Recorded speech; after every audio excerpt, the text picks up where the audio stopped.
작년 5월에 어떤 여중생이 친구들의 괴롭힘으로 고통스럽다는 글을 남기고 세상을 떠난 일이 있습니다. 요즘 많습니다. 참 안타까운 일입니다. 온라인에 헛소문을 퍼뜨리고 언어폭력, 사이버폭력, 거짓말을 퍼뜨리고 그래서 한 사람이 죽어간 일이 그런 신문기사에 난 일이 있습니다. 미국의 어느 동네에 한 사람이 죽어갔는데 36명의 목격자가 있었는데 아무도 그 사람을 도와주지 아니하였다. 사람이 죽든 말든 도와주지 않고, 또한 지하철에 어떤 사람이 지하철이 오고 있는데 그 밑에 선로에 빠진 사람이 있는데 구해주지 않고 그 사람을 동영상을 찍는 그런 일도 있었습니다. 남이 죽든 말든 거기에 관심을 두지 않는 것입니다.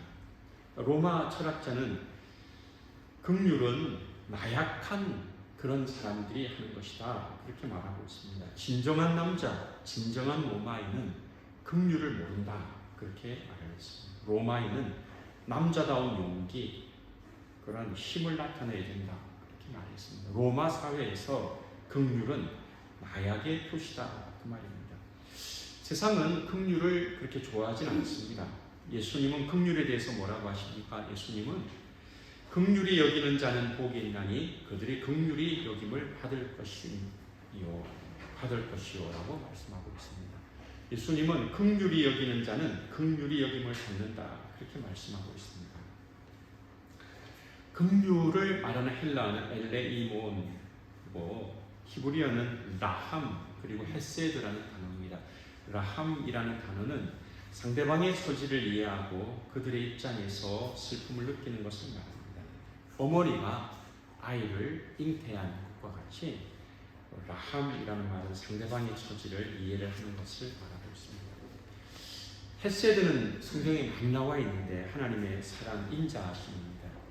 상대방의 어려움을 극복하기 위해서 도와주는 것, 헤세드. 긍휼은 그 고통을 함께 나누고 그 고통 가운데 함께 있는 것을 말합니다. 긍휼하심이라고 하는 것. 긍휼은 예수님이 이 땅에 오신 것, 예수님이 성육신 하셔서 이 땅에 오신 것, 예수님이 우리를 위하여 하늘 영광을 버리시고 이 땅에 오신 것, 그 예수님의 성육신을 통해서 우리는 그 긍휼을 알 수가 있습니다. 긍휼은 하나님의 사랑입니다. 우리 죄인을 향한 하나님의 사랑입니다. 말할 수 없는 그 사랑, 불쌍히 여기고 사랑하는 것입니다. 어떤 긍휼은 궁핍한 사람을 불쌍히 여기는 것입니다. 넘어진 자를 도와주는 것입니다. 비참한 그런 사람들을 사랑하고 도와주는 것입니다. 자, 여러분, 우리 옆 사람에게 긍휼히 여깁시다. 우리가 좀 인사 나누도록 하겠습니다. 긍휼히 여깁시다. 모두 인사하겠습니다. 긍휼히 여깁시다. 자, 이 긍휼이라고 하는 것, 마음을 같이 하고 또 어려움을 도와주고 하는 것입니다. 긍휼히 여긴다라고 하는 것. 앞서도 말한 것처럼 예수님이 이 땅에 오셔서 우리를 긍휼히 여겨주심으로 이 땅에 오셔서 그 사랑을 나타내 주셨습니다.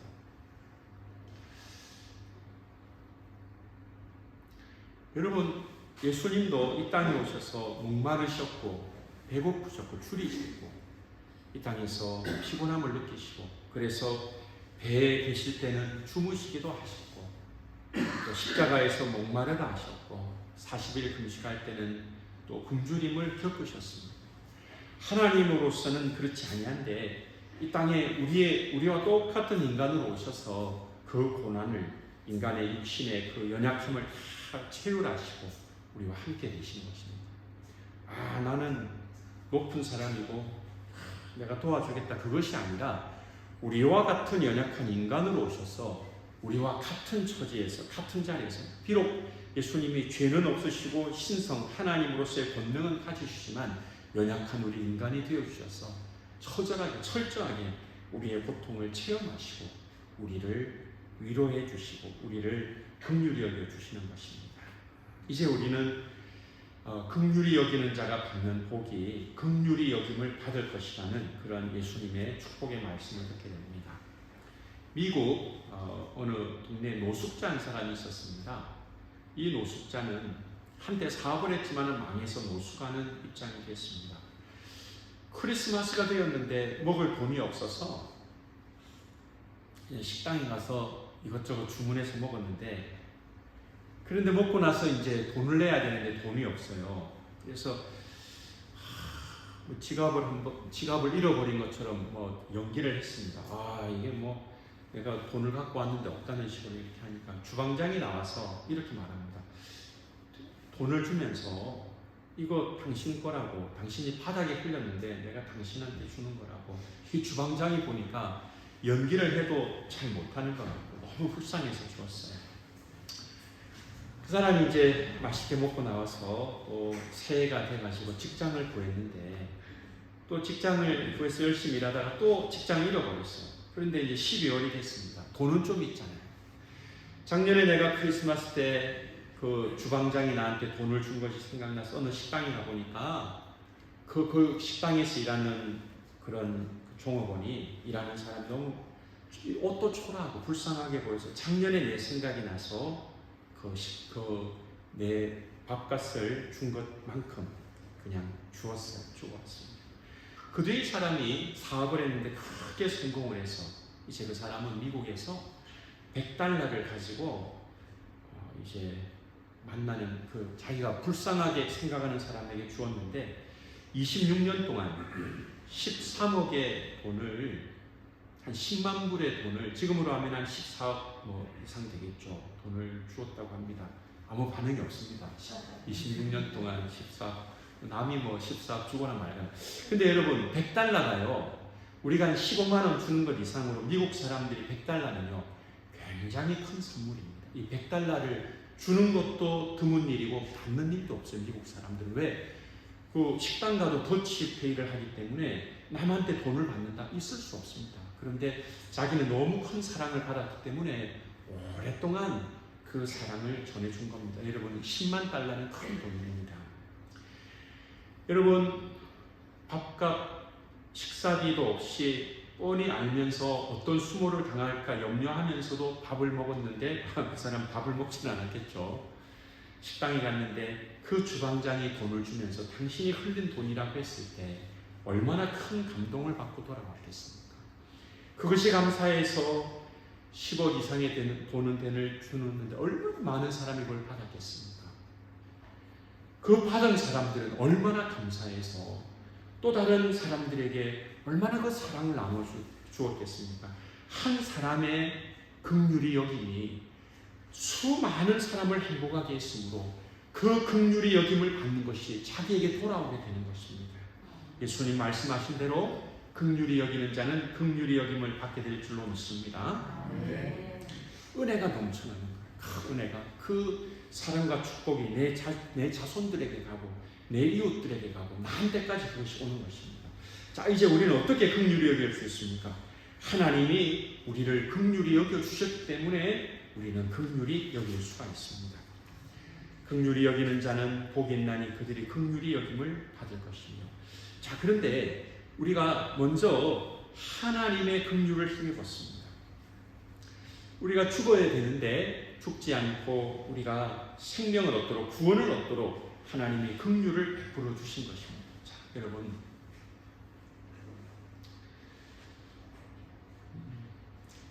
예수님이 죽으실 때에 7마디 말씀을 했습니다. 몇 마디 말씀했다고요? 7마디. 그 중에 예수님 마지막 뭐라고 했는가 하면은 다 이루었다 그랬어요. 뭐라고요? 다 이루었다. 예수님이 다 이루었다. 이게 여러분 헬라어로 테텔레스타인데 지불을 완료했다는 거예요. 자, 여러분, 밥값이 10,000원입니다. 10,000원 내면 되는 거죠. 밥값이 20,000원, 20,000원 내면 되는 거죠. 인류의 죄의 값을 다 지불했다. 그 말입니다. 테텔레스타인, 다 이루었다. 나는 예수님이 구원자로서 죄짐을 지고 십자가를 지심으로 내가 죽음으로 모든 죄의 값을 다 사하였다. 할렐루야. 예수님이 다 이루심으로 우리 죄짐을 지시고 우리 죄값을 다 치루심으로 우리가 믿을 때 우리는 값없이 구원을 받는 거예요. 구원이 공짜니까 내 마음대로 살다가 나는 천국 가겠지. 그거는 주님의 마음을 아프게 하는 겁니다. 그 예수님 다 지불했으니까 나는 내 마음대로 죄 짓고 거짓말하고 남 괴롭히고 이렇게 살다가 난 천국 갈 거야. 그 사람 조심해야 돼. 왜냐하면 다 지불했다고 하는 것이 죄 짓고 살라는 것이 아니라 그 엄청난 죄의 값을 예수님이 처절하게 십자가를 지시고 내가 너희들을 대신하여 우리를 대신하여 그 값을 가지고 모진 고난, 수모, 고통을 다 감당하고 테텔레스타이 다 이뤘다. 그러므로 이제 나를 믿는 자는 이 고통 당하지 않고 죽지 않고 흉고를 받지 않고 구원을 받는다. 우리가 이 은혜를 받은 것입니다. 할렐루야. 얼마나 감사합니다. 이것이 바로 긍휼입니다. 긍휼을 베풀어 주신 거예요. 내 아들이, 내 딸이, 내 사랑하는 자녀가 이것을 당해야 되는데 내가 당하겠다. 그 말입니다.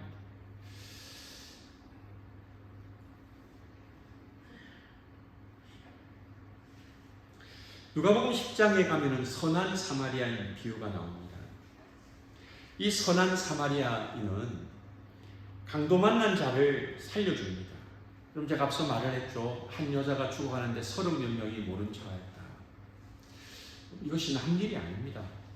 미국에는 총을 들고 있고 하니까 누가 총을 쏠지를 모르니까 도와주기도 힘든 건 있습니다. 레위인이 그 길을 지나갔고 다시요. 제사장이 먼저 지나가고 그 다음에 레위인이 지나갔습니다. 제사장과 레위인은 피를 만지면 부정하기 때문에 제사 업무를 하지 못합니다.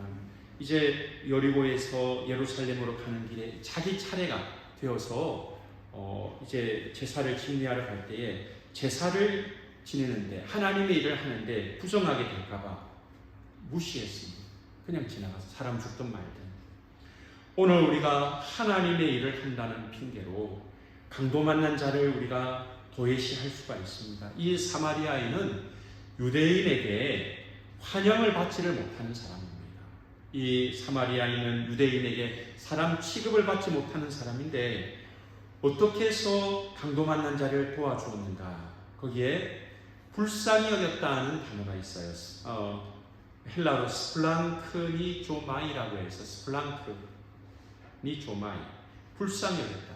이 사마리아 사람이 불쌍히 여겨서 그 강도 만난 사람을 도와주고 그 사람을 또 여관에 데려다 놓고 또 부비가 더 들면 내가 갔다 다시 와서 그것을 감당하겠다. 그렇게 말했습니다. 불쌍히 여겼습니다. 오늘 저 여러분 불쌍히 여기는 마음을 갖기를 바랍니다. 자, 여러분 불쌍히 여겼기 때문에 그저 도와주는 겁니다. 오늘 우리에게 불쌍히 여기는 마음이 있다면 그건 하나님 은혜가 되는 겁니다. 그 불쌍히 여겼다는 그 단어가 그 헬라 단어가 누가복음 7장 13절에도 예수님께서 나인성 과부 아들을 장례하는 그 나인성 과부를 보면서 불쌍히 여긴다는 그 말씀에 나와요. 얼마나 불쌍합니까? 예수님이 불쌍히 여겨주는 거예요. 누가복음 15장 2절에도 그 탕자의 비유에서 그 아버지가 탕자를 보고 불쌍히 여긴 거예요. 여러분 서로 불쌍히 여기시기를 바랍니다. 어디서 불쌍히 여기게 되는가? 집에서 불쌍히 여기십시오. 조금 전까지 아멘 하다가 지금 아무 반응이 없습니다. 집에서 불쌍히 여기시기 바랍니다. 내 아들 딸로 살기 얼마나 힘드느냐 불쌍히 여기십시오. 나의 아버지 어머니로 살기 얼마나 힘드세요. 부모를 불쌍히 여기십시오. 서로를 불쌍히 여기십시오. 우리 읍천교회에서 서로를 불쌍히 여기시기를 바랍니다. 예수님은 아들을 장례 지내는 그 과부를 불쌍히 여기시고 또 하나님으로 비유되는 탕자의 아버지는 돌아온 그 아들을 보면서 돼지가 먹는 쥐염 열매도 못 얻어먹는, 그리고 남루한, 거기 남루하다는 말은 없지만 못 먹고 못 사니까 어떻게 남루하지 않겠습니까? 불쌍히 여기는 거예요. 하나님의 마음입니다. 하나님이 불쌍히 여기는 것이 바로 긍휼히 여기는 것입니다. 베니스의 상인에 이런 말이 나옵니다. 긍휼은 고요히 내리는 빗방울처럼 긍휼을 베푸는 사람과 긍휼을 받는 사람에게 함께 복을 준다, 축복한다. 여러분, 미움을 주면은 미워하는 사람과 미움을 받는 사람이 다 불행한 거예요. 그러나 긍휼을 베풀면 긍휼을 주는 사람이 행복하고 받는 사람이 행복하게 될 줄로 믿습니다. 긍휼을 주십시오. 나쁜 것을 주면 자기도 죽어요. 그러나 긍휼을 주면 자기도 살고 남도 살리는 것입니다. 로마서 9장 15절 16절 모세에게 이르시되 내가 긍휼히 여길 자를 긍휼히 여기고 불쌍히 여길 자를 불쌍히 여기리라 하셨으니 그런즉 원하는 자로 말미암음도 아니고 바람박질하는 자로 말미암음도 아니고 오직 긍휼히 여기시는 하나님으로 말미암음이니라. 하나님은 긍휼히 여길 자를 긍휼히 여기고 불쌍히 여길 자를 불쌍히 여긴다고 했습니다. 저 여러분 하나님의 긍휼히 여김을 받고 불쌍히 여김을 받는 우리 모두가 되기를 바랍니다. 하나님은 합당한 자에게 그 은혜를 주시는 거예요. 하나님 저를 긍휼히 여겨주시고 또 제가 다른 사람을 향해서 긍휼히 여기는 마음을 갖게 하여 주옵소서 기도하셔야 됩니다. 오거스틴 뭐라고 했는가 하면 우리가 영혼이 떠난 육신을 앞에 놓고 통곡을 한다면 하나님을 떠난 영혼을 놓고 어찌 눈물을 흘리지 않겠는가? 제가 좀 설명이 필요합니다. 자, 죽은 사람을 보면은 우리가 눈물이 나는데 지금 살아는 있지만은 하나님이 없는 영혼이 하나님에게서 떠난 불신자를 보고 어떻게 눈물을 흘리지 않겠습니까? 하는 어거스틴이 그 말을 했어요. 여러분 이해를 하셨습니까?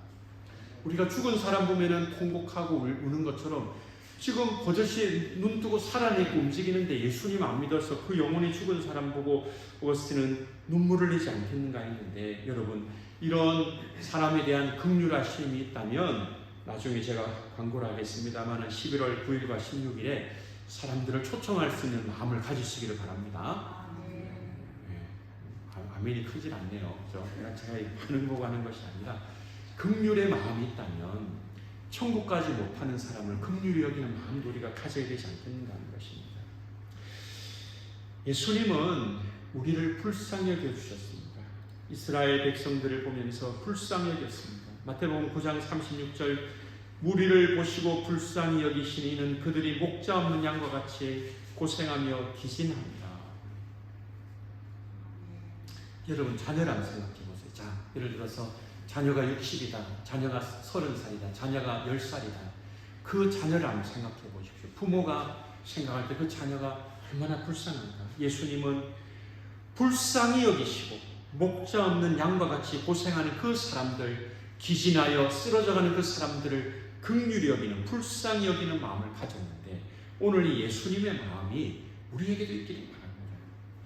헨리 나우엔이라는 사람 상처 입은 치유자라는 책을 썼는데 이 헨리 나우엔 일찍이 사제가 되고 일찍이 미국 예일 대학과 하버드 대학의 교수가 되고 특별히 종신 평생 교수를 하는 그런 직을 얻어서 정말 이 하버드에서 유명한 교수로 살았는데 어느 날 카나다 장애인을 돕는 단체로 교수직을 그만두고 갑니다.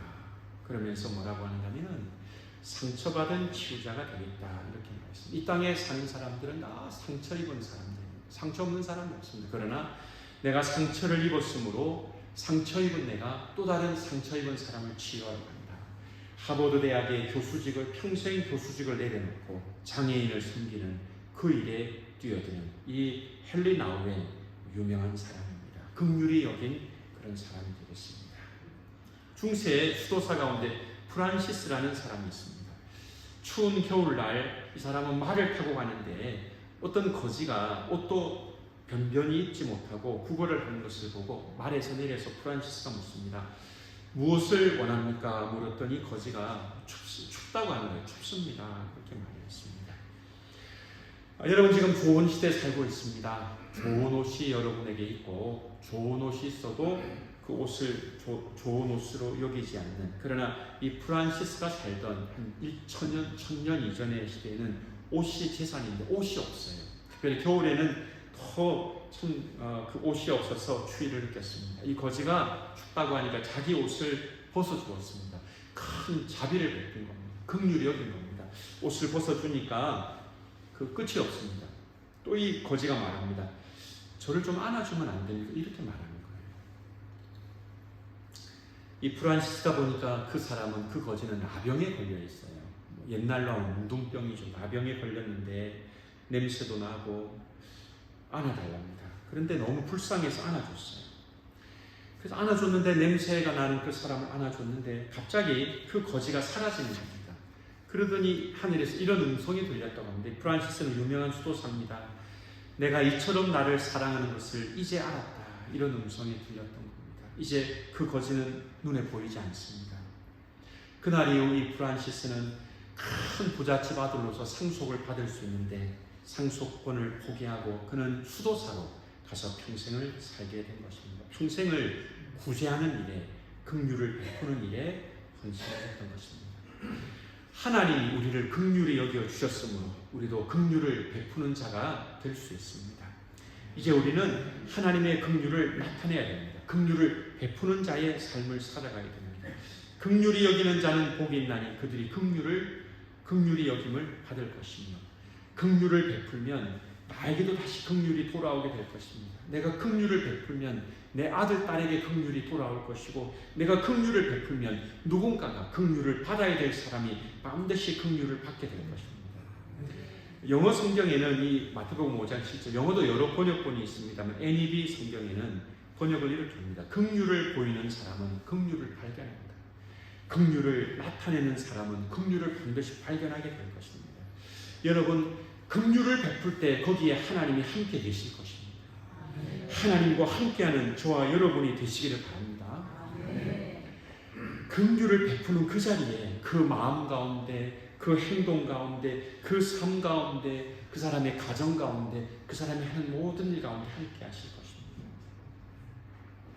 자, 긍휼히 여기는 자에게는 어떤 복이 있겠는가? 이 말씀을 잘 들어보십시오. 잠언 11장 17절입니다. 인자한 자는 자기의 영혼을 이롭게 하고 잔인한 자는 자기의 몸을 해롭게 하느니라. 하나님의 말씀입니다. 인자하여서 자비를 베푸는 사람은 자기 영혼을 유익하게 하는 사람이고, 잔인한 자는 자기 몸을 해롭게 하는 것이다. 잔인하면 내가 잔인하게 했으니까 잘했지, 그것이 아니라 그 사람은 고통 가운데 있는 겁니다. 남을 악하게 대하면 자기 영혼이 손상되는 것입니다. 그러나 인자한 자는 자기 영혼을 유익하게 한다, 이롭게 한다.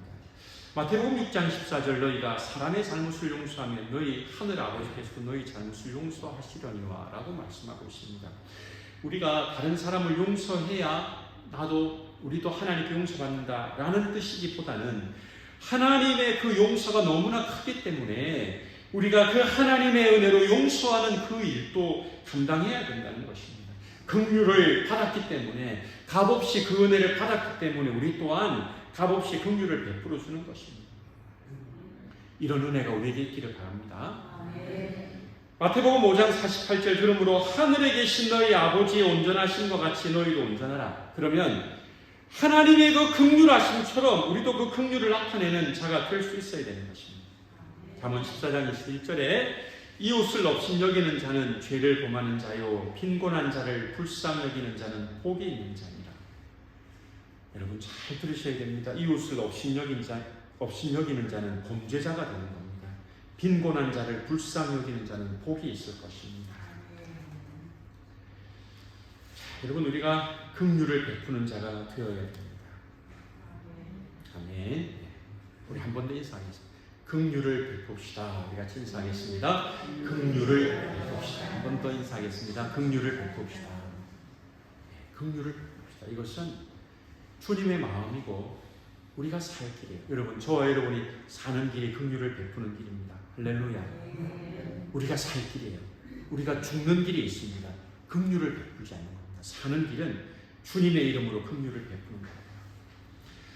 마태복음 25장 31절부터 45절에 예수님께서 말씀을 하셨는데, 이제 내일 새벽 기도에 설교 본문이 되겠습니다. 양과 염소가 구분이 됩니다. 한쪽은 양을, 또 한쪽에는 염소를 구분짓습니다. 긍휼을 베푼 자는 긍휼로 인정을 받을 것이고, 긍휼 없는 자 영원한 벌에 들어가게 될 것이다. 또 무서운 말씀입니다. 예수님이 우리에게 긍휼을 보여주셨고 또 긍휼을 베풀라고 말씀하십니다. 긍휼은 하나님 백성의 그런 아주 당연한 그런 모습이 되겠습니다. 여기에 심판도 있다, 그렇게 말씀하시는 것입니다. 긍휼이 없는 자에게는 하나님의 심판이 있다. 그래서 긍휼히 여기면 또 긍휼히 여김도 받지만 긍휼히 여기지 아니할 때는 두려운 일도 있다. 그러니 여러분, 이것을 잘 기억하십시오. 마태복음 18장에 예수님이 하신 말씀, 비유로 하신 말씀 가운데 1만 달란트를 탕감받은 사람이 1만 달란트는 갚을 수 없는 돈입니다. 돌아오다가 자기에게 100데나리온 빚진 동료를 만납니다. 갚지 않으면 감옥에 들어가라. 용서하지 못했습니다. 그랬더니 그 임금이 조금 전에 1만 달란트를 탕감하였던 사람을 책망을 합니다. 내가 너에게 1만 달란트를 탕감해 주었는데 너 100데나리온 빚진 자를 용서해 주지 못하느냐? 그리고 심판을 받는 것입니다.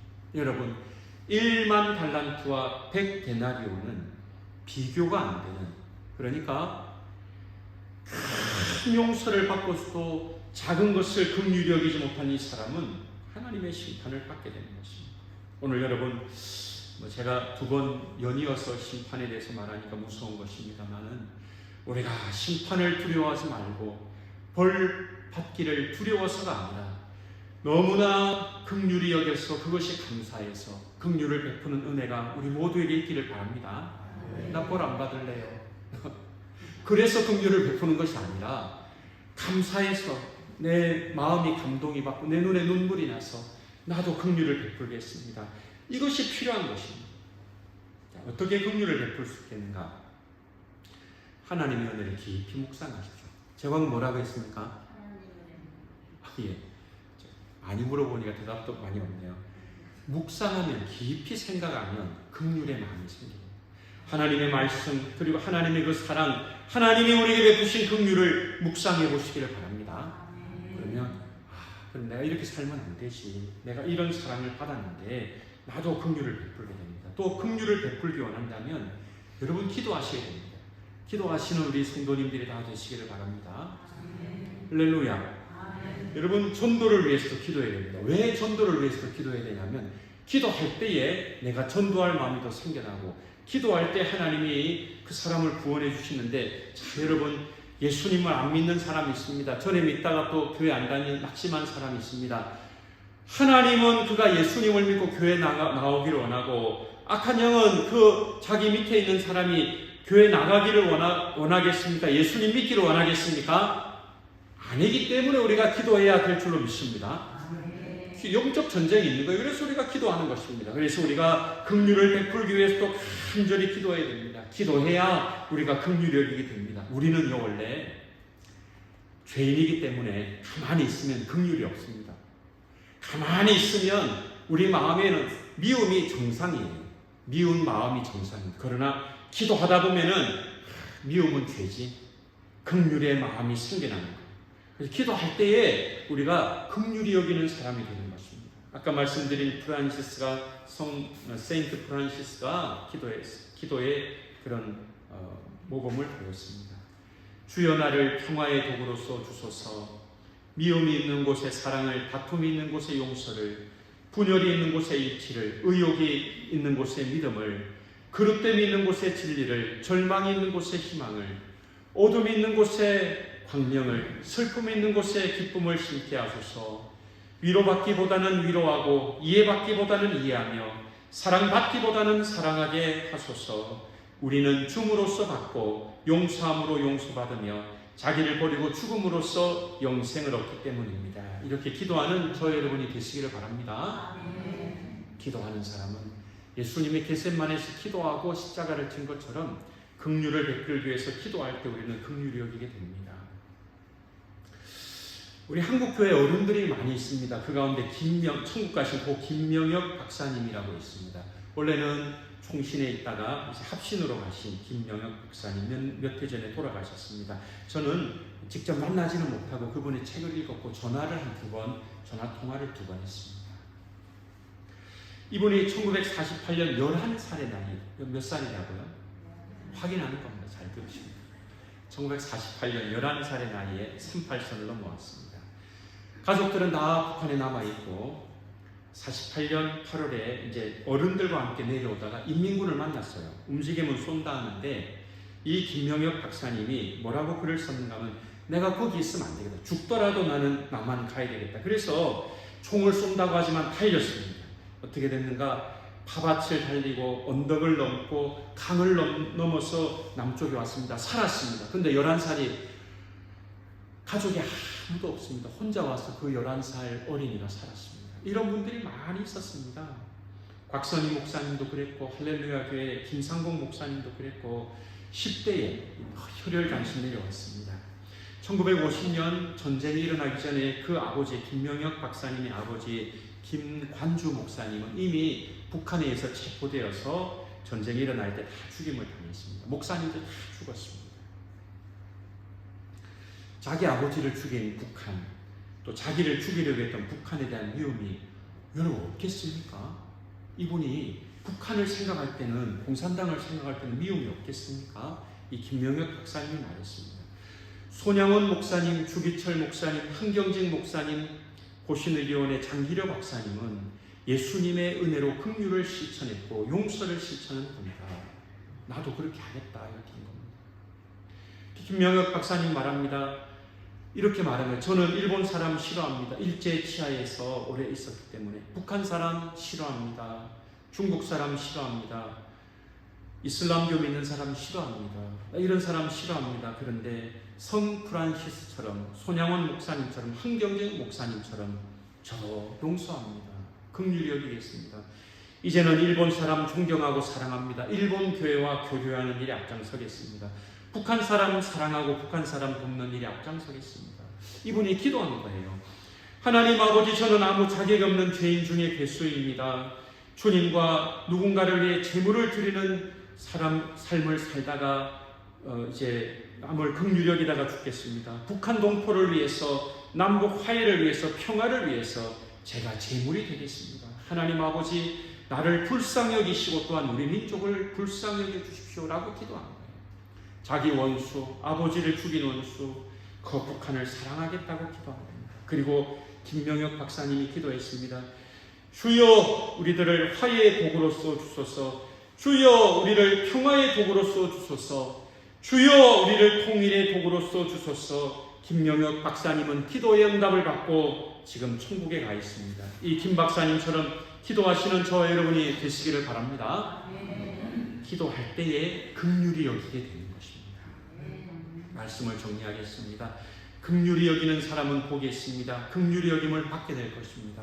하나님께서 우리를 긍휼히 여겨 주셨습니다. 그러므로 하나님의 긍휼을 나타내는 저와 여러분이 되시기를 바랍니다. 아멘. 우리 찬송 310장, 찬송 310장, 하나님의 은혜로 우리 찬송을 다 같이